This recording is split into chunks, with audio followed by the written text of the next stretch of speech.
Kaynatırız ya. Yemek bile yaparız. Odunumuz var ya.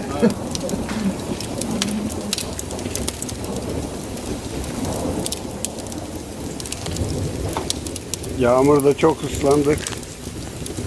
Onun için komşunun evine geldik, sığındık. Serkan Hakkını Bey, helal et. Serkan Bey 93'ten beri burada yaşıyor. Evet. İlk defa İstanbul'u görüyorum.